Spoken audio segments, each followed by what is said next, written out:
Assalamualaikum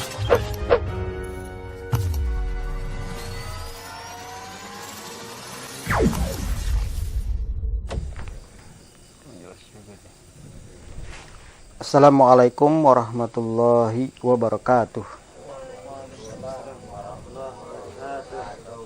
A'udzubillahi minasyaitonirrajim. Bismillahirrahmanirrahim. Pada kesempatan ini saya ingin mengingatkan dari perjalanan studi kita selama ini dalam hal membahas atau menyajikan sebuah hidangan ilmiah atau ilmu, atau dengan kata lain berdiskusi, mengeksplor ayat, menyampaikan hal-hal yang bernilai ilmiah. Itu hendaknya kita berada dalam kontrol ya, atau kendali, atau in control. Ngerti nggak maksudnya kendali? Artinya ada yang mengendalikan kita gitu, yang kita tidak lepas dari kendali itu dalam hal itu tadi ya, membahas, mengkaji, menyampaikan atau menyajikan hidangan ilmiah dan lain sebagainya dengan istilah lain ya, yang prinsipnya sama saja. Itu harus berada dalam kontrol. Nah, ayat inilah yang akan kita bahas sebagai kontrol kita. Apalagi kita menjalani hidup dan kehidupan kita sehari-hari, ini juga harus dipakai sebagai kontrol ya, kontrol kita, yaitu surat As-Saffat, surat ke-37 ayat ke-60 sampai 62. Ini sudah ditulis tadi kan. A'udzubillahi minasyaitonirrajim. Inna hadza lahuwal fauzul azim. Kalau kita lihat kalimat dari inna sampai al-azim ini 60 ya. Ini bentuk kalimatnya itu kalimat apa?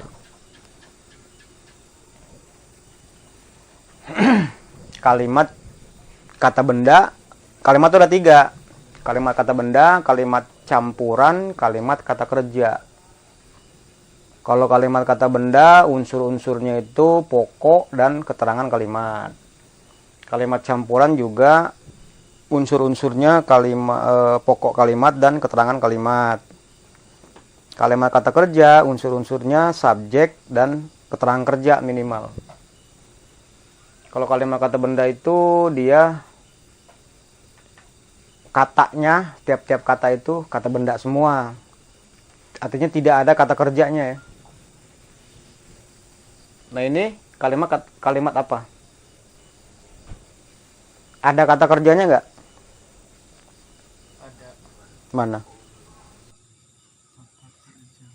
Ini. Inna hadzal lahuwal fauzul azim. Ada dari kata-kata inna hadzal lahuwal fauzul azim ini, ada nggak kata kerja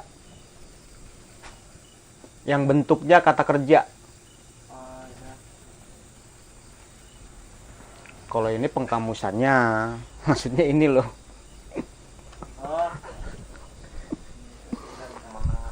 Nggak ada kan kata benda semua ini kan. Ini kata, ini bukan lain-lain bentuk kata. Kalau ini kan lain bentuk kata. Ini kata benda. Jadi kalau dalam kalimat nggak ada kata kerjanya itu pasti merupakan bentuk kalimat kata benda. Kalimat kata benda itu unsur-unsurnya pokok kalimat dan keterangan kalimat. Pokok kalimat itu yang mau dijelaskan. Keterangan kalimat itu penjelasannya. Kayak dalam bahasa Indonesia misalnya kucing makan ikan. Yang mau dijelaskan apa? Atau kucing memakan ikan gitu. Yang mau dijelaskan apa? Kucing. Pokok kalimatnya berarti kucing. penjelasannya makan ikan gitu.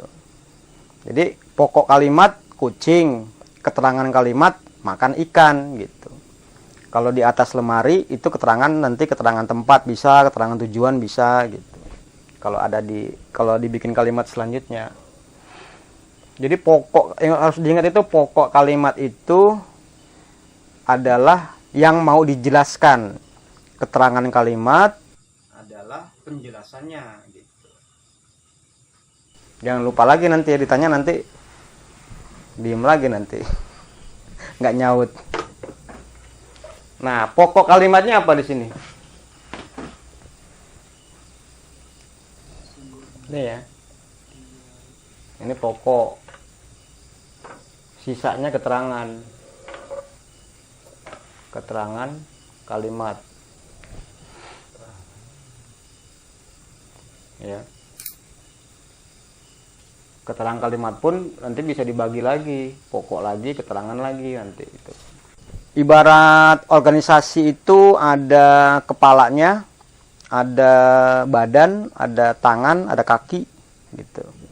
Begitupun kalimat, ada kepala kalimatnya, ada badan kalimatnya, ada tangan kalimat, kaki kalimatnya kan. Jadi kepalanya ini, badannya ini, nanti tangannya ini, kakinya ini gitu. Jadi dibagi-bagi lagi. Itulah namanya struktur ya. Struktur kalimat. Jadi bukan saja organisasi, kalimat pun ada strukturnya. Di mana nanti ada kepalanya, ada badannya, dan seterusnya. Secara umum terbagi dua, pokok dan keterangan. Tuh, kalau kalimat kata benda dan kalimat campuran ya, unsur-unsurnya itu. Nah, ini harus dimengerti yang begitu setelah memahami setiap bentuk kata ya. Jadi kalau dalam penerjemahan,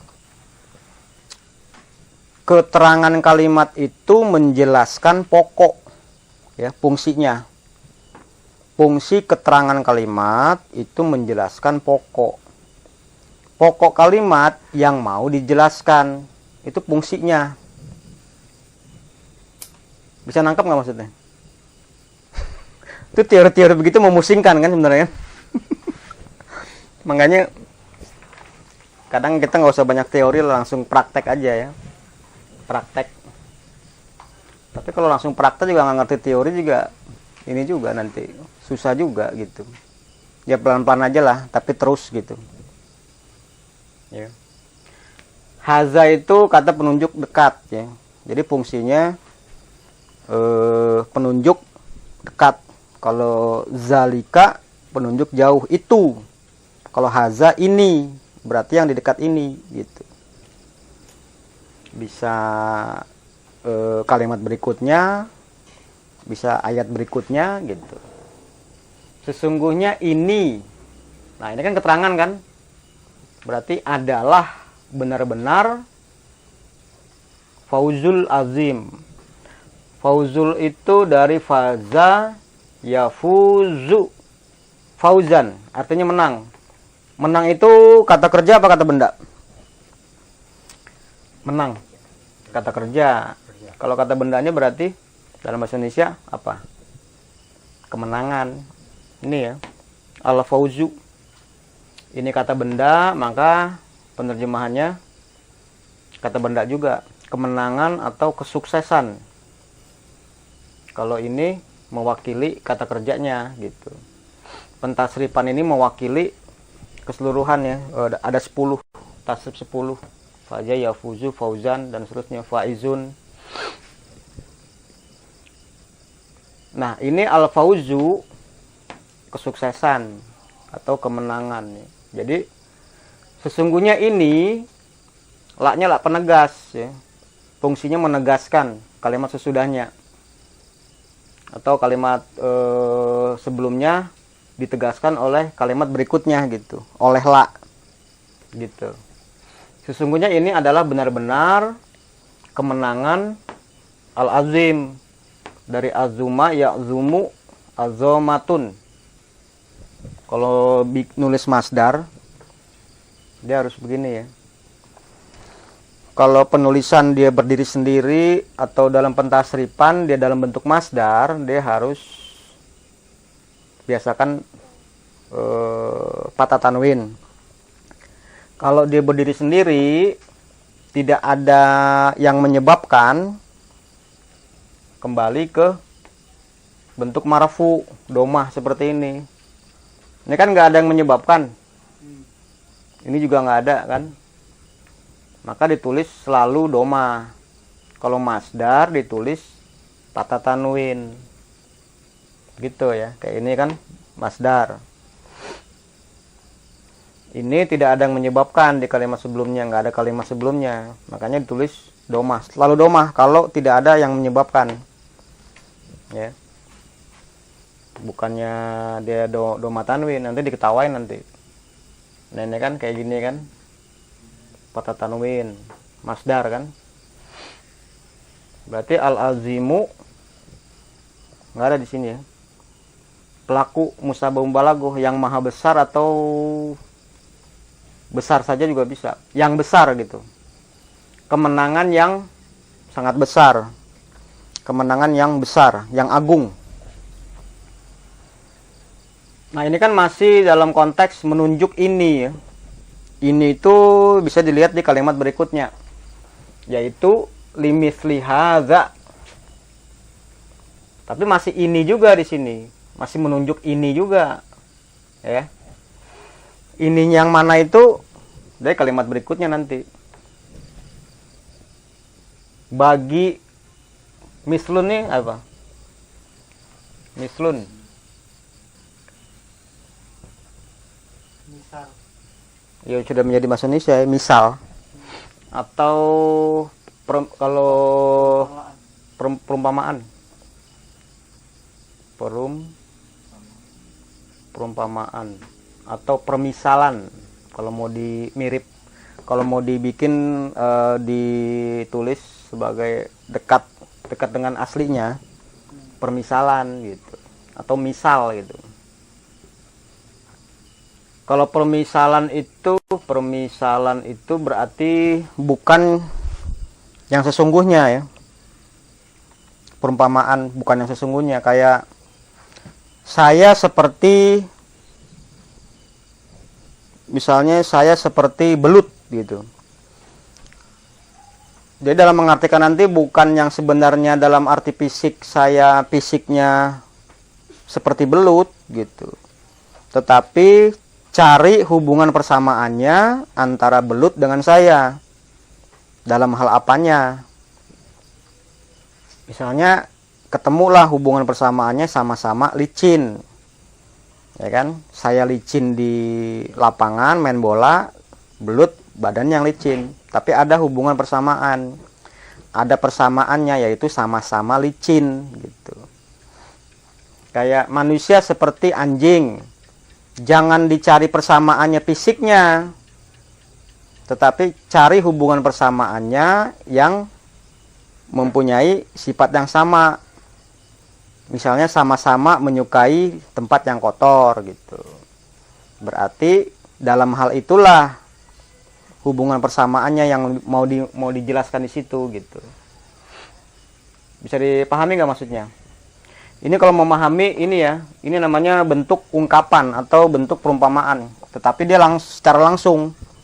Atau ungkapan nyata ya, kalau dalam istilah lain itu diungkapan nyata. Maksudnya ini merupakan nyata-nyata perumpamaan. Ini merupakan nyata-nyata ungkapan. Tapi nanti ada di ayat lain yang juga merupakan perumpamaan tetapi tersembunyi. Itulah yang disebut ungkapan tersembunyi. Tandanya tidak menggunakan ada tasbih ya. Seperti mislun, masalun, kama, ka, ya kan? Kama sali ya, dan seterusnya ya. Itu tanda-tanda kalau kalimatnya itu menunjukkan perumpamaan. Perumpamaan itu tentunya ada yang kedua-duanya saling menyerupai. Ada hal-hal yang ada hal-hal yang merupakan hubungan persamaan, ada hubungan persamaannya di antara kedua yang diperumpamakan gitu. Kayak seperti tadi kan, kayak saya seperti belut. Antara dua, saya dan belut itu apa gitu loh. Apa yang mau disamakan atau mau diperumpamakan tuh apanya gitu. Yaitu ya hubungan persamaannya. Apa misalnya, sama-sama licin tadi misalnya kan. Itu ya tanda mislun ya. Satu kata aja banyak penjelasannya kan. Di kalimat selanjutnya ada haza juga di sini. Ini ya. Nah, ini haza ini majemuk dengan misli. Asalnya kan mislun. Nih, pakai tanwin kan? Ya kan? Mislun pakai tanwin. Ini tanwinnya hilang. Karena dia nyebrang ke haza. Gitu. Karena dia majemuk dengan haza gitu maksudnya. Jadi cara membaca majemuk pun jangan misah-misah ya. Jangan misah-misah. Jangan misli sendiri, haza sendiri. Tapi perumpamaan ini gitu. Kayak memahami rumah ini. Jangan rumah ini sendiri, pemahamannya ini juga sendiri. Tapi ya rumah ini. Rumah ya ini ya rumah gitu. Ini yang dimaksud adalah rumah. Jadi bagi perumpamaan ini maka la-nya ini la perintah ya. La biasanya kalau ada kata kerja sedang yang bentuknya bentuk perintah, dia pakai lam ya. Ini kan dari A5 udah di sini ya. Oh ini amila ini ya. Ya malu itu dari amila ya malu amalan, berbuat atau melakukan. Oh, lamnya ini lam untuk merintah ini ya. Fal ya'mali asalnya itu fal ya'mal ya. Fal ya'mal. Karena dia nyebrang ke al-amilun, dia menjadi kasroh gitu. Itu alasannya ya. Alasan kenapa ini kasroh karena dia nyebrang ke sesudahnya gitu. Al-amilun bentuk apa? Bentuk kata kerja atau kata benda? Al-amilun kata benda apa kata kerja? Kata benda apa? Amila ya malu amalan. Pelakunya? Amilun. Fa'ilun. Ya kan? Ini bentuk jamaknya. Jadi amilun, amilani, amiluna. Berarti pelaku jamak. Jumlahnya ada banyak. Para pelaku. Ya kan? Bisa diterjemahkan begitu. Atau orang-orang yang berbuat, ya kan? Atau orang-orang yang melakukan perbuatan, hendaknya berbuat gitu. Ini karena ini perintah, bentuk perintah, tapi perintah tak langsung ya. Kalau perintah tak langsung itu dibentuk dari kata kerja sedang disukunkan akhir. Jadi sasaran perintahnya itu kepada pihak ketiga. Kalau perintah biasa, amila ya'malu amalan, amilun ma'mulun i'mal. I'mal itu kan perintah langsung kepada pihak kedua perintahnya. Itu bedanya ya. Jadi berbuatlah oleh Anda. Kalau ini berbuatlah oleh mereka atau oleh dia. Kalau dia huwa berarti hendaknya dia berbuat gitu. Jadi nyuruh kepada pihak ketiga, tapi ngomongnya kepada pihak kedua gitu. Bisa ditangkap nggak posisinya itu? Yang ngomong misalnya saya ngomong sama Abi misalnya kan, tapi saya nyuruh Laras gitu. Wahai Pak Selamat misalnya kan, hendaknya Laras berbuat gitu. Saya nih maksudnya nyuruh pihak ketiga gitu, tapi ngomongnya kepada pihak kedua. Inilah ya penggunaan atau fungsi dari kata kerja sedang ya, yang dibentuk sebagai kata kerja perintah tak langsung. Bentukannya itu dengan mensukunkan akhirnya. Diulang dari awal ya. Sesungguhnya ini adalah benar-benar kemenangan yang besar atau kemenangan yang agung, kemenangan yang besar. Bagi perumpamaan ini, maka subjeknya ini ya, artinya sasaran perintahnya ini. Bagi perumpamaan ini, maka hendaknya para pelaku, ya kan? Hendaknya para pelaku berbuat. Hendaknya para pelaku berbuat atau melakukan. Ya. Jadi tanpa objek ya. Dalam kalimat kata kerja, al-amilun ini sebagai subjek. Dalam kalimat kata kerja perintah, ini sebagai sasaran perintah. Jadi sasaran perintahnya pihak ketiga. Jadi, Pak, Gimana? kalimatnya tak langsung tadi gimana? Itu dengan mensukunkan. Ini sukun akhir. Asalnya kan ya malu ini. Domah kan? Dia kalau disukunkan dia jadi perintah tak langsung. Ada yang pakai lam, ada yang tidak ya. Itu harus pakai. Nggak harus pakai lam. Ada juga di ayat lain nggak pakai lam dia. Nah, maksudnya pakai kata kerja sedang gitu. Ya, harus pakai kata kerja sedang. Kalau mau bikin kalimat kata kerja, kalau mau bikin kalimat perintah tak langsung, harus pakai kalimat kata kerja sedang ya. Harus menggunakan kata kerja sedang. Tapi disukunkan akhir. Dirubah domahnya menjadi sukun. Jadi kalimat kata kerja perintah tak langsung berlaku untuk semua ya. Ini kayak yafuzu. Kalau disukunkan akhirnya menjadi apa? Ya. Kalau disukunkan akhir. Bukan yafuz, bukan gitu ya. Ya. Bukannya begini ya. Kita pakai ini, tambahin alif.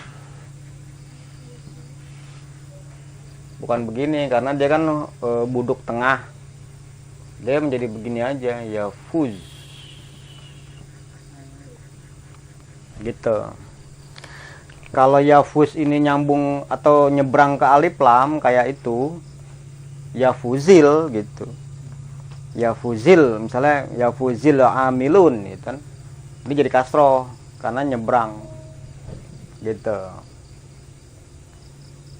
Aslinya ini. Jadi harus paham juga penyebab-penyebab perubahannya. Penyebab-penyebab perubahan suatu kata apapun. Tapi untuk bisa mengetahui penyebabnya dari kata yang dirubah, kita harus lebih dulu tahu bentuk aslinya dulu gitu. Bentuk aslinya apa? Ketika mengalami perubahan, kita baru bisa tahu penyebabnya apa gitu. Kalau kita nggak tahu bentuk aslinya juga nggak bakal tahu juga penyebabnya apa gitu. Jadi bagi perumpamaan ini hendaknya orang-orang atau pelaku yang melakukan hendaknya berbuat gitu. Berbuat apa? Ini ya. Jadi ini sebagai bisa dikatakan objek ya, objek perintah ya. Karena ini kan perintah nih. Sasaran perintahnya ini atau subjeknya ini, objeknya ini yang diperintah gitu. Jadi bedakan dengan objek yang diperintah dengan sasaran perintah, itu beda ya. Beda kan? sasaran perintah dengan objek perintah. Agak sulit ya ngebedainnya. Nah, ini objek perintah. Adzalika khairun nuzulan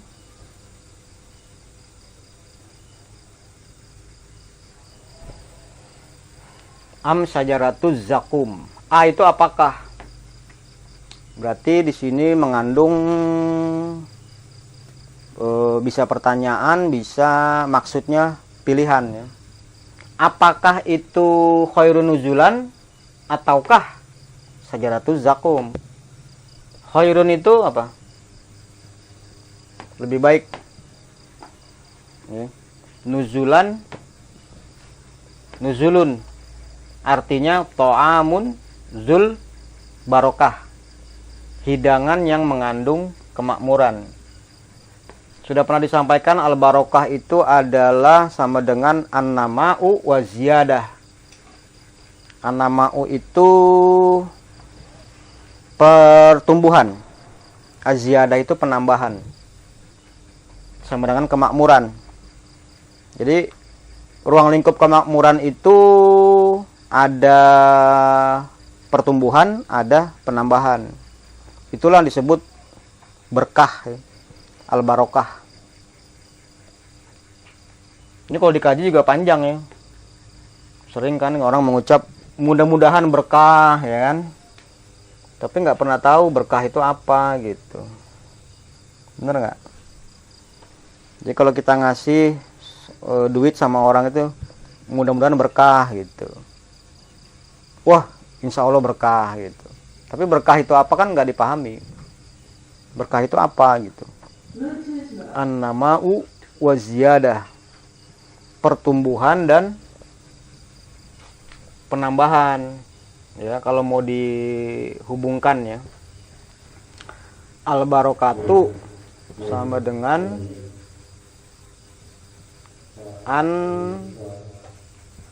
an-nama'u wa ziyadah.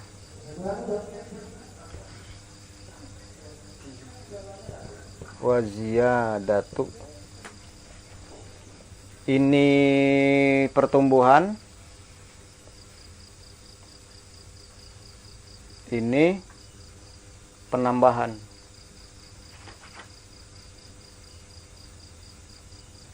Pertumbuhan dan penambahan sama dengan kemakmuran. Itu ya.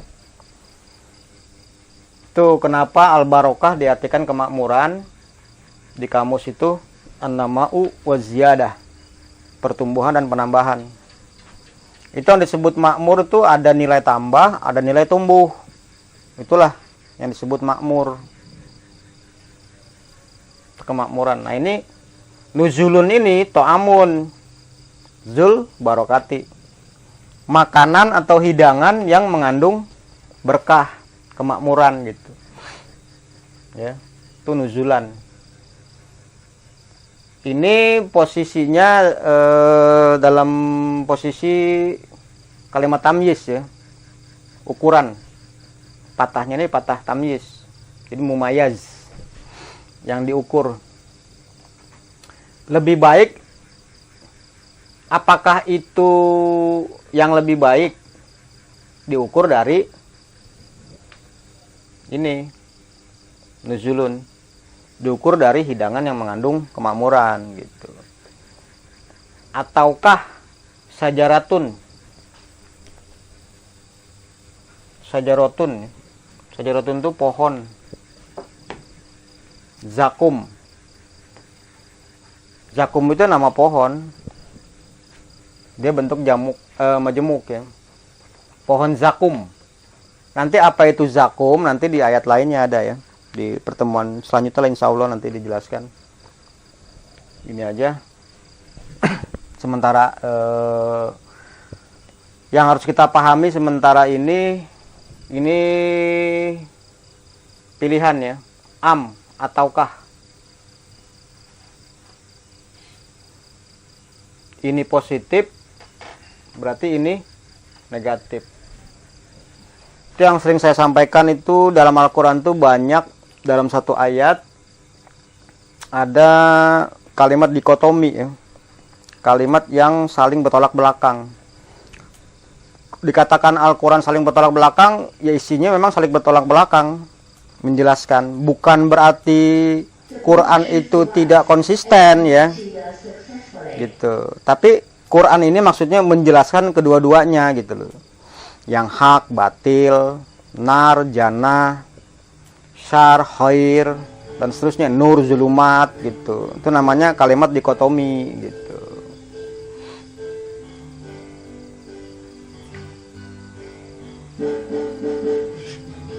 Bagi perumpamaan ini hendaknya para pelaku berbuat. Apa yang harus diperbuat? Apakah itu yang lebih baik diukur dari hidangan yang mengandung kemakmuran, ataukah pohon zakum sebagai hidangan negatif ya. Jadi ya, poin yang mau kita ambil ini apa? Yang poin yang paling penting, 2 poin aja lah, 2 poin.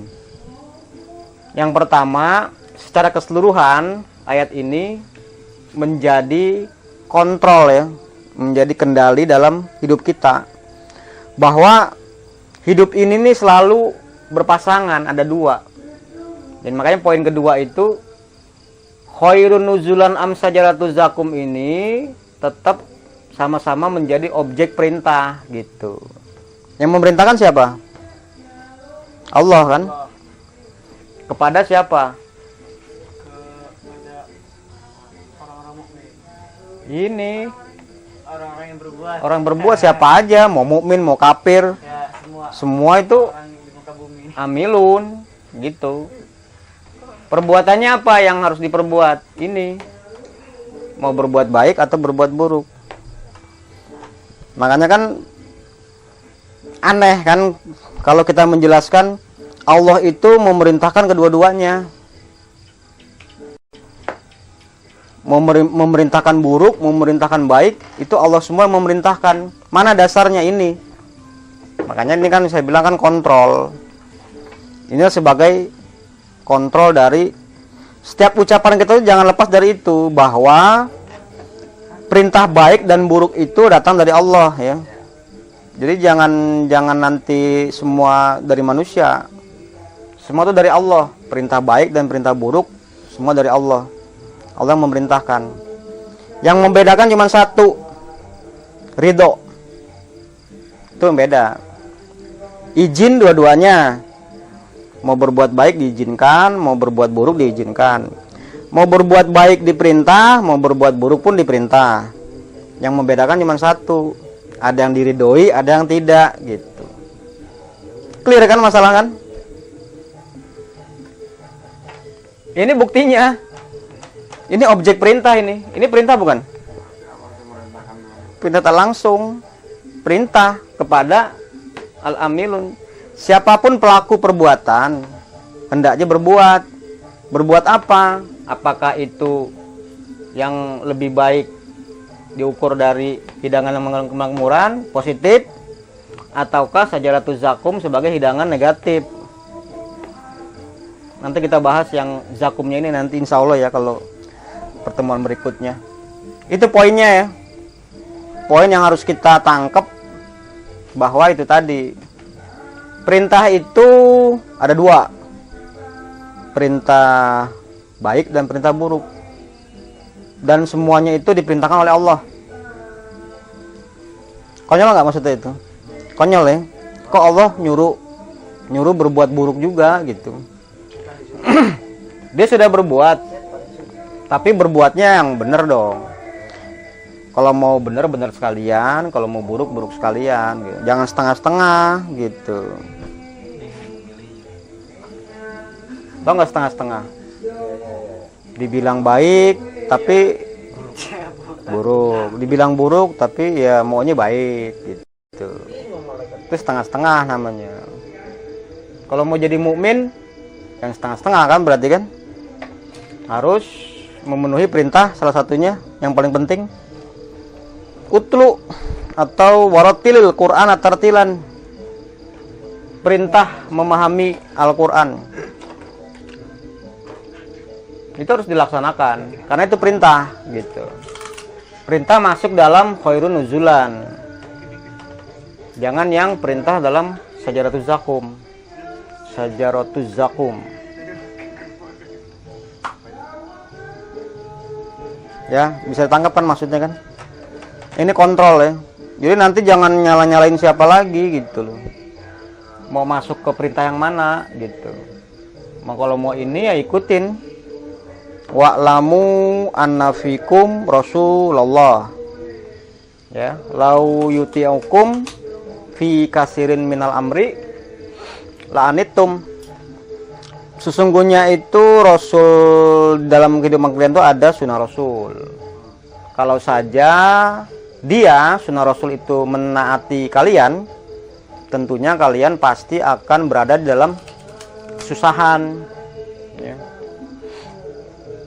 Walakinallaha habbaba ilaikumul iman. Akan tetapi Allah membikin kalian cinta iman. Wa zayyana hu fi qulubikum, yaitu dia menghiasi yang demikian iman tadi dalam hati kalian. Wa karroha ilaikumul kufro, dan dia membikin kalian benci kekufuran, kefasikan, wal izyana ya.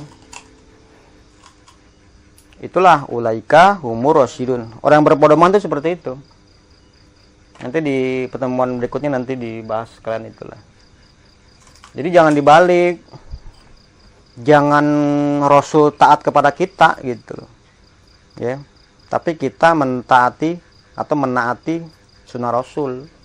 Kalau sunnah Rasul itu ratil Quran, jangan sunnah Rasul ngikut kita, jangan ratil Quran. Jangan sebaliknya gitu. Itu pasti kita berada dalam kesusahan. Kesusahan apa nanti akan dibahas juga, di mana masuk kesusahan gimana. Kesemuanya ini baik khairun nuzulan am sajarat. Ini poin ketiga ya. Khairun nuzulan am sajarat sakun itu adalah ini ya. Kemenangan yang besar. Jadi orang kufur menang nggak? Menang enggak? Orang mukmin menang nggak? Bedanya apa? Jadi makmur. Ini makmur semua. Kemenangan itu. Bedanya itu. Kalau ini memang berkah ya, kesini berkah ya. Tapi ini menang juga. Ini fid dunya hasanah wa ma fil akhirati min kholak. Nggak mencapai akhirat. Kalau yang ini. Tapi sama-sama sukses di dunia. Tapi yang kufur suksesnya bernilai apa? Mataun kolil atau mataun hayati dunia. Kalau yang ini fid dunya hasanah wa fil akhirati hasanah. Kedua-duanya merupakan kemenangan yang besar gitu. Ngerti nggak maksudnya? Jadi tapi kemenangannya itu ini mataun kolil, ini fid dunya hasanah wa fil akhirati hasanah. Ini fid dunya hasanah wa fil akhirati min kholak.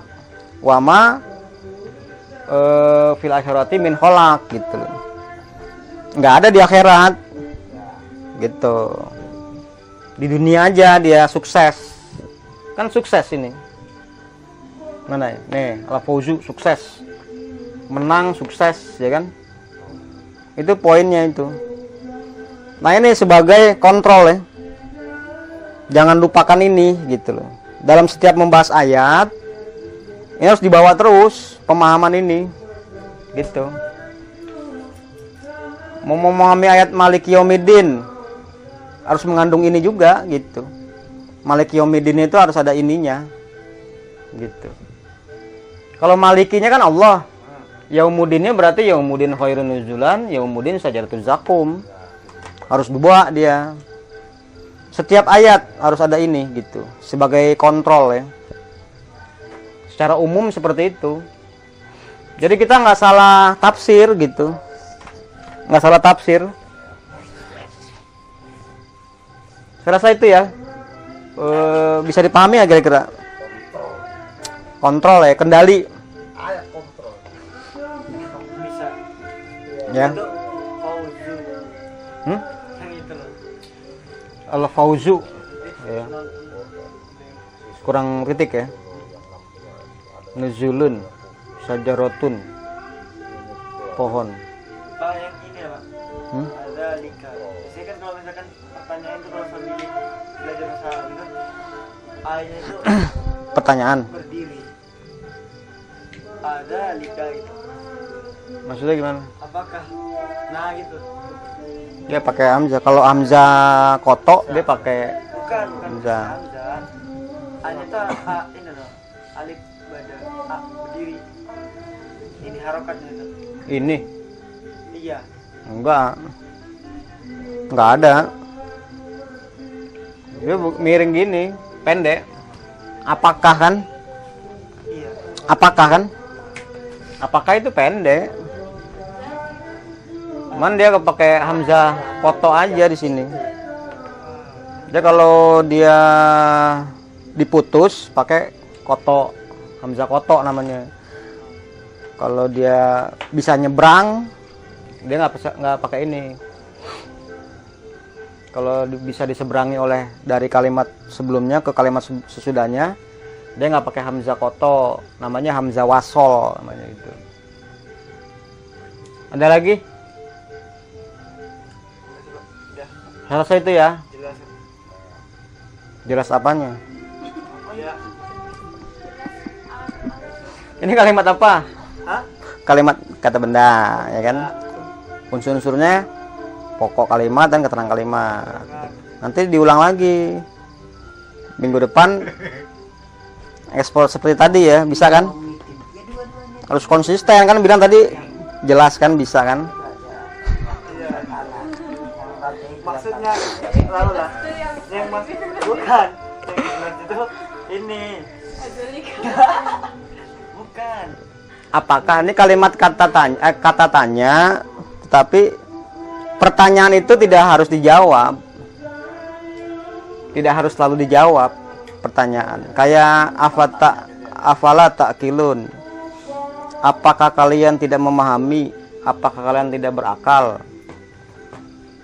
Bahasanya bertanya, tetapi maksudnya bisa melarang, memerintah gitu. Itulah bahasa Al-Qur'an ya. Kadang dia menggunakan kata-kata bertanya. Bahkan kata-kata bertanya itu bisa bermaksud memaki diri sendiri, bisa itu. Kayak dulu kisah Habil Qabil kan. Dia bertanya gitu, cuman dia sebenarnya memaki diri sendiri, menyesal gitu, menyesali.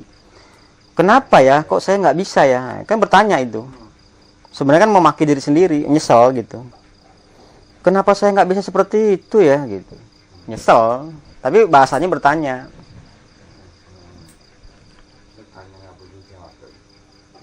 Apakah kamu mau begini-gini terus? Ya kan? Nanya nggak itu? Apakah kamu begini terus? Apakah kamu pulang malam terus? Bertanya kan?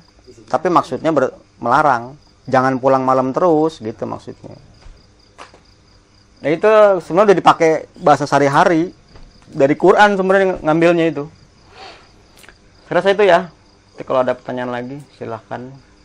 Semoga bermanfaat. Wassalamualaikum warahmatullahi wabarakatuh. Waalaikumsalam warahmatullahi wabarakatuh.